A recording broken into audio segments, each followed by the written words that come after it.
Sa isang liblib na baryo sa probinsya, nakatira ang mag-asawang sina Belen at Arturo. Kasama ang kanilang dalawang anak na sina Carla, 12 anyos, at Gian, 8 taong gulang. Payak lamang ang kanilang tahanan. Isang lumang bahay na yari sa kahoy at pawid. May maliit na bakuran kung saan nagtatanim si Belen ng gulay upang makatipid sa pagkain. Madalas ay mais at kamote ang laman ng kanilang hapag. Ngunit natuto silang makontento at magpasalamat sa kung ano ang meron. Si Arturo ay isang magsasaka at paminsan-minsan ay pumapasok bilang construction worker kapag merong tumatawag sa bayan. Ngunit kahit anong sipag niya, kulang pa rin ang kita. Lalong sumikip ang kanilang kalagayan nang mapasok siya sa isang scam. Isang tao ang nangakong may oportunidad sa kanila sa agrikultura. Ngunit matapos maghulog ng pera, bigla na lamang naglaho ang taong iyon. Napilitan silang mangutang sa tindahan at sa mga kamag-anak, ngunit hindi pa rin natutugunan ng pang-araw-araw nilang pangangailangan. Kahit kipit, pinilit ni Belen na gawing masaya ang kanilang pamilya. Tuwing gabi, matapos maghapong maglaba at magluto, kinikwentuhan niya ang mga anak ng mga alamat at dasal. Si Carla, bagamat bata pa, ay alam na niya ang bigat ng kanilang sitwasyon. Masipag siya sa pag-aaral. Umaasang balang araw ay magiging guro upang makatulong sa kanyang pamilya. Si Gian naman, bagamat laging masigla at palabiro, ay madalas ring nagtatago ng lungkot kapag nakikita ang ina na umiiyak ng palihim. Isang gabi, habang nagbibilang ng bariyang kinita ni Arturo sa maghapong paggawa, huminga siya ng malalim. Bel, kahit anong gawin ko, hindi pa rin talaga sapat. Ang dami na nating utang. Paano kung magkasakit ang isa sa atin? Nanginginig ang kanyang boses habang pinipisil ang kamay ng asawa. Tahimik lamang si Belen. Alam niyang totoo ang lahat ng sinabi ni Arturo. Sa bawat araw na lumilipas, lalong lumalayo ang kanilang pangarap na makaahon. Habang pinagmamasdan niya ang mga anak na payapang natutulog sa bani, ramdam niya ang kirot sa dibdib. Ay nako, hanggang kailan kaya kami ganito? Tanong niya sa sarili. Kinabukasan, habang nakapila siya sa palengke upang mangutang muli, nakarinig siya ng mga kapitbahay na nagkukwentuhan patungkol sa kanilang mga kamag-anak na nagtatrabaho sa ibang bansa. Malalaki raw ang kinikita at kahit mahirap ang trabaho, ay nakapagpapadala ng sapat para sa kanilang pamilya. Para bang may binulong na ideya ang langit kay Belen. Nang umuwi siya, agad niyang kinausap si Arturo. Arturo, mahina niyang sabi, halos pabulong. Baka ito na lang ang paraan. Kailangan kong mga ibang bansa. Natigilan si Arturo. Ano ka ba, Belen? Ang layo nun. Paano na kami ng mga bata? Hindi ko ata kakayanin na wala ka rito. Ngunit mahigpit ang tingin ni Belen. May luha sa kanyang mga mata. Ngunit puno ng tapang ang kanyang boses. Mas masakit para sa akin na nakikita kong nagugutom ang mga anak natin. Kung ito na lang ang paraan para makaahon, kahit mahirap, gagawin ko. Tahimik lamang si Arturo. Alam niyang hindi basta-basta ang desisyong ito. Ngunit habang tinitignan niya ang payat na mukha ng kanilang mga anak, ramdam niyang wala silang ibang pagpipilian. At doon nagsimula ang pasya na babago sa takbo ng kanilang buhay. Isang desisyong puno ng sakripisyo, pag-asa, at panganib.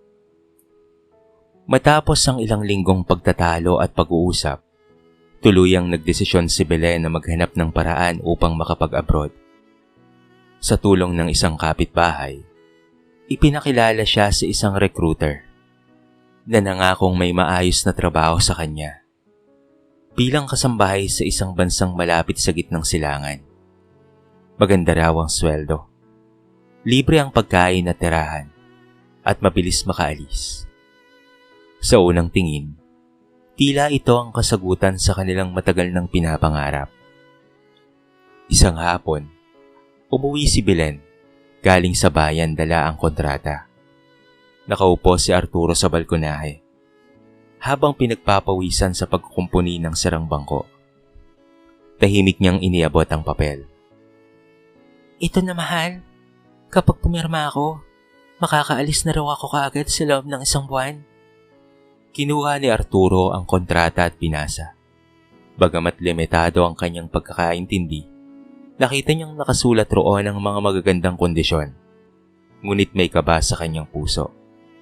Bel, sigurado ka ba? Paano kung ibang mangyari sa'yo doon? Napabuntong hininga si Belen. Wala tayong ibang paraan. Kung mananatili ako rito, baka lalo tayong lumubog sa utang at ayokong makita ang mga anak natin na humihinto sa pag-aaral. Dumating ang araw ng kanyang pag-alis. Sa maliit nilang bahay, parang piyesta ang dating. Ngunit halatang pilit lamang ang mga ngiti. Niluto ni Arturo ang paborito ni Belen na tinolang manok, habang si Carla ay nag-aabala sa paghahanda ng baon para sa ina. Isang maliit na bag na may lumang rosaryo at sulat na gawa ng bata. Si Gia naman ay walang tigil sa pagyakap sa ina at para bang ayaw itong pakawalan. Nay, mabilis ka lang po ah. Nagmamakaawa ang tinig ni Gian. Oo anak, babalik ako kaagad. At pag uwi ko, may bago ka ng sapatos para sa eskwela ha. Tugon ni Belen, pinipigilang umiyak. Sa terminal ng bus, mas mabigat ang eksena. Tahimik si Arturo, ngunit ramdam ni Belen ang bigat sa kanyang puso. Hinawakan ito ang kamay ng asawa. Arturo, alagaan mo ng mabuti ang mga bata ha. Ako na ang bahala sa kinabukasan nila. Mahigpit na yakap ang isinukli ni Arturo. Bel, kung may mangyaring masama sa'yo, hindi ko mapapatawad ang sarili ko. Ngumiti si Belen, kahit nangingilid ang luha. Walang mangyayari, pangako. Sa paliparan, ramdam ni Belen ang pinaghalong kaba at pananabik. Una niyang pagkakataong lumayo sa sariling bayan. Habang nakaupo sa waiting area, hinawakan niya ang rosaryong bigay ni Carla at tahimik na nagdasal. Panginoon, bantayan mo po ako. Hindi ko po ito ginagawa para sa sarili ko, kung hindi para sa aking pamilya. Sa kanyang likuran, naroon ang iba pang mga kababaihang Pilipina na gaya niya. Nabitbit ang mga pangarap para sa kanilang mga mahal sa buhay. May halakhak ang ilan, ngunit sa likod ng mga ngiti ay parehong kaba ang kanilang dinadala. Nang sumakay si Belen sa eroplano, muli niyang naisip ang mukha ng kanyang pamilya. Ang mga ngiti, ang mga luha, at ang mga pangarap. At sa bawat pag-ikot ng makina ng eroplano, tila ba unti-unting lumalayo ang kanyang puso sa tahanan. Ngunit palapit naman sa pag-asang makakaahon sila balang araw.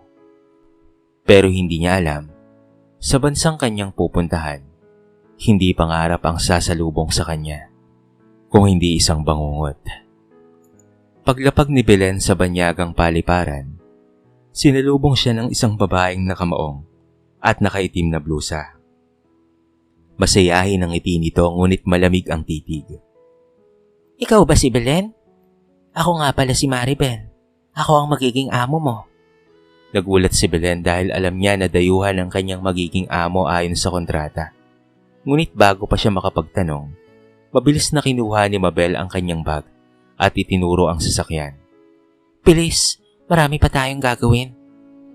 Sa unang gabi pa lamang sa bahay nila Mabel at ng asawang foreigner na si Martin, ramdam na ni Belen ang kakaiba. Imbes na 2 silid lamang ang aasikasuhin niya, buong bahay ang iniatas, malaki, may 3 palapag at punong-puno ng mga kagamitan. Mula sa paglilinis, pagluluto, paglalaba, hanggang sa pag-aalaga sa aso at paminsan-minsan ay sa anak ng kaibigan ni Mabel. Lahat ay pinapagawa sa kanya. Bakit po ibang trabaho sa nakasulat sa kontrata? Maingat na tanong ni Belen isang araw. Biglang nagdilim ang mukha ni Mabel. Kung ayaw mo, pwede ka nang bumalik ng Pilipinas nang wala kang kahit na anong dala. Pero tandaan mo, may utang ka pa sa agency. Kaya kung ako sa'yo, magtrabaho ka na lang ng tahimik. At doon nga nagsimula ang bangungot ni Belen. Halos walang tulog, walang kain, at walang pahinga. Ang pagkaing ibinibigay sa kanya ay mga tira-tira lamang. Minsan ay hindi pa sapat para siya ay mabusog. Kapag nagkamali siya sa paglilinis, mabilis siyang sisigawan ni Mabel. Ngunit ang pinakamasakit, hindi lang salita ang ibinabato, kung hindi pati kamay. Madalas siyang sampalin o itulak, kahit sa harapan pa ni Martin. Isang gabi, dumating si Mabel mula sa inuman, at galit na sinabihan si Belen na may nawawalang alahas. Ikaw lang naman ang kasama ko rito sa bahay. Ikaw ang kumuha, no? Halos magkulap si Belen sa kaba. Wala po akong kinukuha, ma'am. Hindi ko po magagawa ang bagay na yon. Ngunit sa halip na makinig, tinulak siya nito at pinagbantaan. Kapag nagsumbong ka, babalik na rin kita. Sasabihin kong magnanakaw ka. At dito sa bansang ito, kulong ang aabutin mo. Mula noon, halos araw-araw ay luha ang kasama ni Belen. Sa tuwing maiisip niya sina Arturo at ang mga bata, mas lalo siyang nasasaktan. Nais niyang tumakas. Ngunit papaano? Kapag lumabas siya ng walang permiso, tiyak na huhulihin siya. Sa kabila ng kanyang dinaranas, pinipilit niyang kumapit sa pananampalataya. Tuwing gabi, palihim siyang nagdarasal gamit ang rosaryong dala ni Carla. Panginoon, huwag mo po akong pababayaan. Bigyan mo po ako ng lakas para po ito sa pamilya ko. Ngunit habang lumilipas ang mga linggo, lalo lamang lumalala ang sitwasyon. Wala pa rin siyang natatanggap na sahod. Wala ring pagkakataon na makatawag sa pamilya. Para siyang bilanggo sa isang bahay na puno ng pader. Ngunit ang pinakamatinding kulungan ay ang takot at ang pang-aabuso. Sa isip ni Belen, unti-unti nang nabobo ang isang tanong. Hanggang kailan ko kakayanin to? Lumipas ang ilang buwan na tila taon na para kay Belen. Halos hindi niya na alam kung anong araw na. Dahil ang mga oras ay puno ng trabaho, sigaw, at sakit ng katawan. Sa bawat hampas ng palad ni Mabel at sa bawat insultong binibitawan nito, parang unti-unting nadudurog ang kanyang pagkatao. Ngunit kahit gaano kabigat, pilit siyang kumakapit sa pag-asa na balang araw ay matatapos rin ang lahat ng ito. Isang hapon, inutusan siya ni Mabel na isama ang aso sa parke. Mahigpit ang bilin. Umalik ka kaagad ha? At wag na wag kang makikipag-usap kahit kanino. Ngunit sa pagkakataong iyon, tila dininig ng langit ang kanyang panalangin. Doon niya nakilala si Linda, isang kapwa Pilipina. Naglalakad rin kasama ang alagang aso ng amo. Dahil Pinay ka ba? Tanong ni Linda na may malumanay ng ngiti. Natigilan si Belen. Ilang buwan na siyang hindi nakakapagsalita sa sariling wika. Mabilis siyang mapaluha. Oo, Pinay po ako. Pabulong niyang sagot. Takot na baka may makarinig. Mula noon, palihim silang nagkikita tuwing na itatapat ang kanilang mga lakad sa parke. Doon ibinubuhos ni Belen ang lahat ng kanyang dinaranas. Ang pang-aabuso, gutom, at panggigipit. Hindi siya inusgahan ni Linda. Bagkos ay inabutan pa siya ng pagkain. Huwag kang mawawala ng pag-asa, Belen ha. Hindi ka nag-iisa. May bahada ang Pilipinas dito. Pwede kang magsumbong. Ngunit agad na umiling si Belen. Paano kung balik ka rin ako ni Mabel? Paano kung ikulong nila ako? Hinawakan ni Linda ang kanyang kamay. Mas malaki ang kasalanan nila. Hindi ka nila pwedeng ikulong basta-basta. Pero kailangan mo ng tapang para lumaban. Dumating ang araw na muntika nang bumigay si Belen. Huli siyang kumain ng maayos. 2 araw nang nakakalipas. Sa sobrang panghina, nahulog ang basong hawak niya at nabasag. Galit na galit si Mabel at sinampal siya ng malakas. Halos mabingi ang kanyang tenga. Kinagabihan, palihim siyang kinausap muli ni Linda. Hindi ka na pwedeng manatili rito, Belen. Isasama kita bukas sa embahada. Ako na ang bahala sa'yo. Hindi kita papabayaan. Kinabukasan, habang abala si Mabel at si Martin sa pag-alis, mabilis na tinawag ni Linda si Belen sa labas. Halika, ngayon ang pagkakataon. Nanginginig si Belen. Dala ang maliit na bag kung saan nakatago ang rosaryo at sulat ng kanyang anak. Mabilis silang nagtungo sa taxi at sa wakas, nakarating sila sa embassy ng Pilipinas. Doon sinalubong siya ng mga kababayan at opisyal. Pagkaupo niya, hindi niya na napigilang umiyak. Isinalaysay niya ang lahat, ang pananakit, gutom, pananakot at kawalan ng sahod. Habang nagsasalita, ramdam niya ang bigat na unti-unting nababawas. Hindi ka nag-iisa, Belen. Sabi ng opisyal, marami ng tulad mo ang nagdusa rito. Pero ngayon, may pagkakataon kang lumaban at makalaya.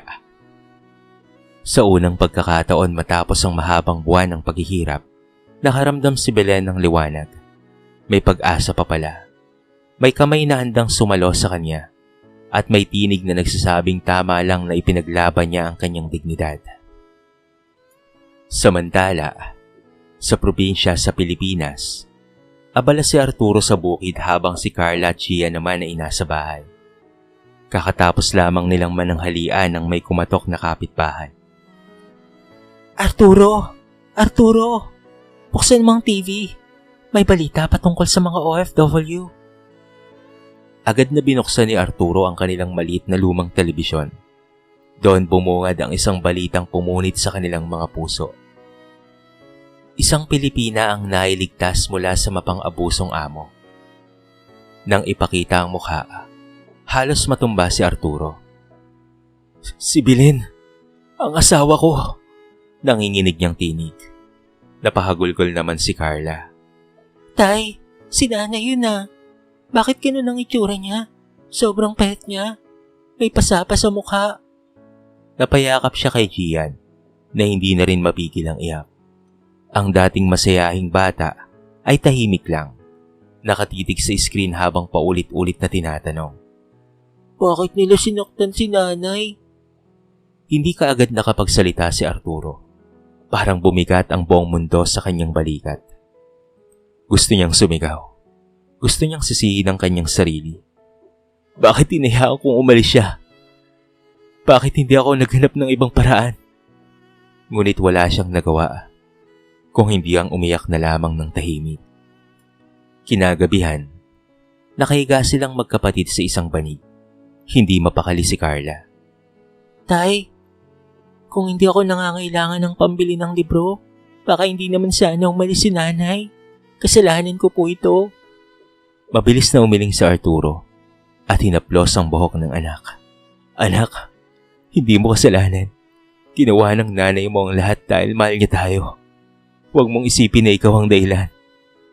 Ngunit sa loob-loob ni Arturo, tila sinasaksak siya ng matinding pagsisisi. Para bang nabigo siyang protektahan ng kanyang asawa. Kung sana ay may mas maganda siyang trabaho, kung sana hindi siya naloko sa scam, baka hindi na kailangan pang magsakripisyo ng asawa niyang si Belen. Kinabukasan, dumating ang ilang mga kapitbahay. May ilan na nakikiramay at nagsasabing magpakatatag sila. Ngunit hindi rin nawala ang mga panghusga. Nako, yan kasi. Pinabayaan niyang mag-abroad si Belen. Tignan mo tuloy, naabuso. Ang mga salitang iyon ay parang sibat na tumatagos kay Arturo. Ngunit pinilit niyang huwag patulan. Alam niyang mas dapat siyang maging matatag para sa kanyang mga anak. Tay, Tanong ni Gian habang nakaupo sa labas. Babalik pa po ba si nanay? Napahigpit ang hawak ni Arturo sa balikat ng kanyang anak. Oo anak, lalaban ang nanay mo. Magiging maayos rin ang lahat. Pangako. Mula noon, naging mas masipag si Arturo kahit nahihirapan. Pinilit niyang magsaka ng mag-isa, mag-alaga ng manok at humanap ng mga sideline. Si Carla naman, bukod sa pag-aaral, ay tumutulong sa mga gawaing bahay at nagbabantay kay Gian. Sa bawat pagod, lagi nilang iniisip si Belen. Ang kanyang tapang, ang kanyang sakripisyo, at ang kanyang laban. At sa kabila ng lungkot, unti-unting sumibol sa kanilang puso ang pagnanais na magtagumpay at ang pangakong suportahan si Belen sa laban. Hindi sila papayag na bumigay dahil alam nilang bawat luha ng kanilang ina ay para sa kanilang kinabukasan. Sa Embahada ng Pilipinas, nagsimula ang panibagong yugto ng laban ni Belen. Pinakinggan siya ng mga abogado at social worker. Maingat nilang inipon ang lahat ng ebidensya. Mga litratong kuha ng kanyang mga pasa, testimonya ni Linda, at pati na ang mga dokumentong nagpapatunay na hindi siya nakatanggap ng tamang sahod. Belen, sabi ng abogado, handa ka na ba? Matagal na proseso ito, pero kung lalaban ka, may hustisya ka ring makakamtan. Kinagat ni Belen ang kanyang labi. Kinakabahan siya, ngunit naaalala ang mukha ni na Arturo at Carla at Gian. Handa na po ako. Hindi lang para sa akin, kung hindi para sa iba pang mga kababaihan na tulad kong inabuso. Nagsimula ang kaso kina Mabel at Martin. Mabagal ang takbo ng hustisya. Pabalik-balik sa korte, paulit-ulit na tanong, at minsan ay tinatakot pa siya ng kampo ng kanyang amo. Ngunit sa tuwing nadadapa ang kanyang loob, naroon si Linda na laging nakahandang sumuporta sa kanya. Kapit lang, Belen. Malapit na ring matapos ang lahat ng ito. Samantala, sa Pilipinas, patuloy na sumusubaybay ang kanyang pamilya. Kada gabi ay sama-sama silang nagdarasal. Si Arturo, kahit pagod sa bukid, lagi niyang sinasabi sa mga anak, lumalaban ang nanay niyo, kaya huwag tayong bibitaw. Lumipas ang mahigit 1 taon. Isang araw, pinatawag si Belen sa korte para sa huling pagdinig. Nakatayo siya sa harapan ng hukom. Nanginginig ang kanyang mga kamay, ngunit matatag ang kanyang tinig habang nagsasalita. Hindi ko po gusto ang mga nangyari.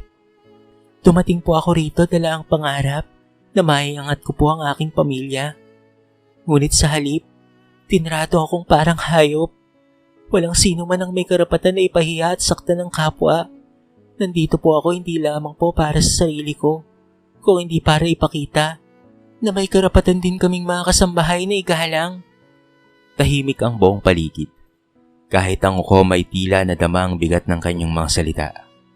Makailang linggo ang lumipas, lumabas na nga ang hatol.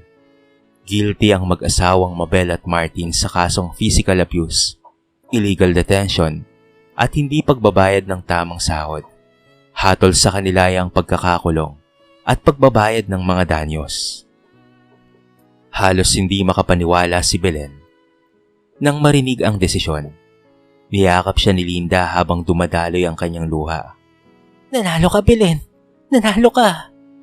Sa kabilang dulo ng mundo, nakatanggap ng tawag si Arturo. Arturo? Mahal? Boses ni Belen sa kabilang linya. Nanginginig. Nanalo tayo. May hustisya. Agad na napahagulgol si Arturo at tinawag ang mga bata. Magkayakap silang tatlo habang nakikinig sa tinig ng ina. Nay, ang tapang niyo po. Sigaw ni Carla. Miss na miss ka na po namin, Nay. Dagdag naman ni Gian. Sa oras na yon, para bang naibalik kay Belen ang lahat ng lakas na nawala sa kanya. Oo, mahaba at masakit ang pinagdaanan niya. Ngunit sa wakas, nakita niya ang liwanag ng katotohanan na kahit mahirap, ay may hustisya para sa mga lumalaban. At higit sa lahat, napatunayan niyang ang isang ina kapag para sa pamilya ay kayang harapin ang pinakamatinding unos. Matapos ang mahabang paglilitis at pagbagsak ng hatol kina Mabel at Martin, inilipat si Belen sa pangangalaga ng embahada. Ilang linggo na rin siyang nananatili roon habang inaasikaso ang kanyang mga papeles. Pinagpahinga muna siya, pinakain ng maayos, at pinakitaan ng malasakit ng mga kapwa Pilipino. Belen, sabi ng opisyal ng embahada, may mabuting balita kami sa'yo. May bagong amo mula sa England na naghahanap ng kasambahay. Mabait silang pamilya at kilala na ng embahada. Kung nais mo, pwede kang magsimula roon. Nagdalawang isip si Belen sa simula. May takot pa rin siyang nararamdaman. Ngunit inalala niya ang mga pangarap ng kanyang mga anak. Si Carla na gustong maging guro at si Gian na nangangarap na maging inhenyero. Kaya naman buong tapang siyang sumagot. Opo, susubukan ko po ulit. Pagdating sa England, ramdam ni Belen ang malaking pagkakaiba. Ang kanyang bagong amo ay isang pamilyang Ingles na simple lamang ang pamumuhay. Pinakilala siya bilang bahagi ng kanilang tahanan, hindi bilang alipin. Binigyan siya ng sariling silid, sapat na pagkain, at tamang magandang sahod. Sa bawat buwan, may pagkakataon siyang makatawag sa Pilipinas gamit ang sariling telepono. Nay, ang ganda po ng boses mo. Ang saya ko po at narinig ulit kita. Sabi ni Carla sa kabilang linya. Nay, may bago po akong laruan. Salamat po Dagdag ni Gian. Napaluha si Belen. Sa wakas naramdaman niyang unti-unti nang natutupad ang kanyang mga pangarap na maiangat sa buhay ang kanyang pamilya. Natanggap rin kasi ng kanyang pamilya ang napanalunan niya sa kaso, ang mga danyos na binayaran ng mag-asawang nang walang hiya sa kanya. At sa kasulukuyan, ang mga ito'y nakakulong sa paitan. Pagdudusahan nila ang kanilang ginawa sa loob ng 6 na taon. At makalipas pa nga ang ilang mga taon, nakapagpadala na siya ng sapat na pera upang makapagpatayo ng kanilang bahay sa kanilang baryo. Hindi man ganun karangya, pero maayos at matibay ito. At higit sa lahat, may bubong na kayang sumalo sa bawat ulan at init ng araw. Nakapag-aral si Carla sa kolehiyo gamit ang perang pinapadala niya. At si Gia naman ay mas naging masigasig sa pag-aaral. Si Arturo, bagamat patuloy na nagsasaka, ay malaki ang ipinagbago. Mas masigla, mas determinado, at higit sa lahat, mas maipagmamalaki ang kanyang pamilya. Dumating rin ang araw ng reunion. Pagka-uwi ni Belen sa Pilipinas, sinalubong siya ng buong baryo. Ngunit higit sa lahat, ang mahigpit na yakap ng kanyang pamilya. Nanay! Sabay-sabay na sigaw ni na Carla at Gian habang tumatakbo papunta sa kanya. Niyakap siya ni Arturo ng mahigpit. Walang pakialam kung may luha siyang dumadaloy sa pisngi. Belen, tapos na ang lahat. Nandito ka na ulit. At buo na tayo. Hindi makapagsalita si Belen. Ngunit sa kanyang puso, alam niyang sulit ang lahat ng sakripisyo. At dumaan siya sa impyerno ng pang-abuso. Ngunit nakalabas siya ng mas matatag, mas matapang, at may pag-asa. Sa huling hapunan ng kanilang pamilya sa bagong bahay, magkahawak kamay silang nagdarasal. Panginoon, bulong ni Belen. Salamat sa pagbibigay ng lakas. Salamat sa pangalawang pagkakataon at sa lahat ng pag-iingat sa aking pamilya. At sa katahimikan ng gabing iyon, alam nilang hindi na sila ang dating pamilyang nakatira sa isang lumang bahay na pawid. Sila ngayon ay pamilyang pinanday ng sakripisyo, pinatibay ng pagmamahalan at pinalaya ng hustisya. Isang kwento ng luha, pagdurusa, ngunit higit sa lahat, ng pag-asa. Lumipas pa ang ilang taon at unti-unti nang natutunan ni Belen na yakapin ang bagong buhay. Sa kabila ng kirot ng mga alaala sa banyagang bahay kung saan siya inalipusta, pinili niyang huwag hayaang maging sugat lamang iyon sa kanyang pagkatao. Sa halip ginawa niyang sandata ang karanasan. Paalala na kahit gaano kabigat ang unos, may araw ding sisikat. Nakapagtapos na nga si Carla sa kursong edukasyon at naging isang guro sa kanilang bayan. Habang nakatayo siya sa harap ng klase, hindi niya makalimutang sabihin sa kanyang mga estudyante, "Kung hindi dahil sa sakripisyo ng aking nanay, hindi ako makakarating dito. Kaya pahalagahan niyo ang inyong pag-aaral dahil may mga magulang na handang isugal ang lahat para lamang sa inyong kinabukasan." Si Gia naman ay naging mas determinado sa kanyang pangarap na maging inhinyero. Bawat libro, bawat proyekto sa paaralan, iniisip niya ang mga pawis at luha ng kanyang ina. Madalas niyang sabihin, "Gagawin ko ang lahat para masuklian ang hirap at tiniis ni nanay at tatay." Si Arturo, bagaman may bahid rin ng pangungulila sa mga panahong wala si Belen, ay naging matatag. Matatag na haligi ng pamilya. Natuto siyang maging higit pa sa isang ama. Naging ina rin siya sa mga panahong wala si Belen at naging tagapagtanggol sa oras ng panghihina ng kanilang pamilya. At si Belen, matapos ang mga taon ng pagtitiis at pakikipaglaban, ay hindi lamang basta isang ina at asawa. Siya ay isang simbolo ng lakas at pag-asa para sa kanilang komunidad. Maraming kababaihan sa baryo ang lumapit sa kanya upang magtanong at humingi ng payo patungkol sa pag-abroad. Hindi niya kailanman itinago ang katotohanan. Hindi madali ang buhay sa ibang bansa. Hindi lahat ay mababait ang amo. Pero kung sakaling mapunta kayo sa ganoong sitwasyon, huwag kayong mananahimik. Laging may tutulong at laging may hustisya. Naging inspirasyon siya sa iba, hindi lamang dahil sa kanyang katatagan, kung hindi dahil sa kanyang tapang na lumaban.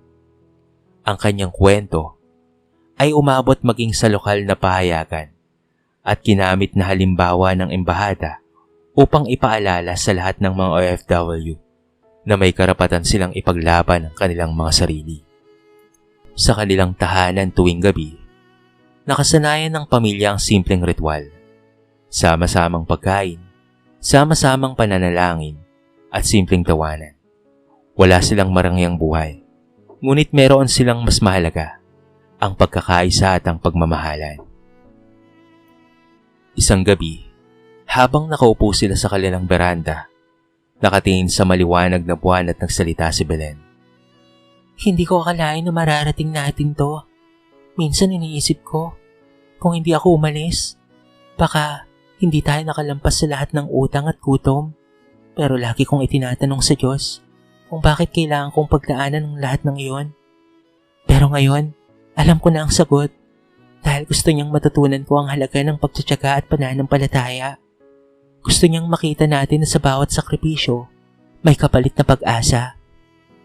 Tahimik silang lahat, nakikinig, at sa huling pagkakataon, binitiwan ni Belen ang mga salitang hindi niya kailanman nalilimutan. "Ang pagiging ina at asawa at ang pagiging Pilipina ay hindi lamang patungkol sa pagtitiis. Ito ay ang patungkol sa pagtindig, sa muling pagbangon at sa pagbibigay ng pag-asa, hindi lamang sa pamilya, kung hindi pati na rin sa ibang mga tao." At sa katahimikan ng kanilang maliit na baryo, habang humahalimuyak ang mga bulaklak sa kanilang bakuran, at maririnig ang halakhakan ng mga anak, alam ni Belen na sa wakas, natupad na ang kanyang pangarap. Hindi marangyang buhay ang kanyang tagumpay, kung hindi ang buhay na puno ng pagmamahal, dignidad, at panibagong simula, at magandang aral. Dito na po nagtatapos ang ating maiksing kwento sa araw na ito. Sana po ay nagustuhan nyo mga kabarangay. At sana po ay kinapulutan nyo ng maraming aral. Kayo po, ano po ang masasabi nyo sa ating kwento? I-comment nyo naman sa baba ang inyong mga reaksyon at babasahin natin ang lahat ng yan. I-comment nyo na rin kung taga saan kayo para naman malaman ko kung hanggang saan nakaabot ang video na ito. Paki-like and share na rin ang ating kwento para mapakinggan rin ng iba. At kung bago ka pa lamang sa ating channel, baka naman pwedeng pakihit ang subscribe button at bell notification button para palagi kang updated sa mga bago nating upload na katulad nito. So paano mga kabarangay? Hanggang sa muli, thank you so much and peace out.